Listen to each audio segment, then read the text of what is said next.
మీ వైవాహిక జీవితంలో శృంగారం చేయకపోతే ఏమవుతుందో తెలుసా? కోపం పెరుగుతుంది. భార్యాభర్తల మధ్య దాంపత్య సంబంధాలు లేకుంటే మానసిక సామరస్యం మొదలవుతుంది. ఎలాగైనా ఇద్దరికీ కోపం వస్తుంది.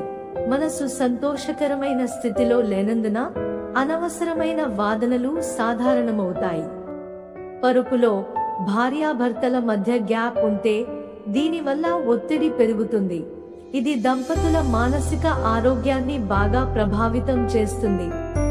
కమ్యూనికేషన్ను ప్రభావితం చేస్తుంది. వివాహ సంబంధాలను నివారించడం జంటల మధ్య కమ్యూనికేషన్ను ప్రభావితం చేస్తుంది. వారు తమ హృదయాలను ఒకరితో ఒకరు మాట్లాడుకోరు. వారు తమ సంతోషాన్ని లేదా విచారాన్ని తమలో తాము ఉంచుకుంటారు. వారు దానిని బహిర్గతం చేయరు. ఆత్మవిశ్వాసం దెబ్బతింటుంది. భార్యాభర్తలు సంభోగంలో పాల్గొనాలని కోరుకుంటే మీ వద్దకు మీ భాగస్వామి వస్తే మీరు దానిని తిరస్కరించినట్లయితే వారి నైతికత దెబ్బతింటుంది. జీవితంలో పగ ప్రబలుతుంది. మంచి సంతృప్తికరమైన లైంగిక సంబంధాన్ని కలిగి ఉన్న ఏ జంట అయినా సుదీర్ఘమైన ప్రశాంతమైన నిద్రను కలిగి ఉంటారు. కానీ అది వైవాహిక సంబంధం కాకపోతే నిద్రలేమి సమస్య వస్తుంది. సోషల్ మీడియాలో మునిగి తేలడం, తమ లైంగిక అవసరాలను తీర్చలేకపోయిన నిరాశతో వారు సోషల్ మీడియాలో అపరిచితులతో మాట్లాడటం ప్రారంభిస్తారు. కొందరు మరో అడుగు ముందుకేసి నేరుగా డేటింగ్ యాప్లలో డేటింగ్ చేయడం ప్రారంభిస్తారు.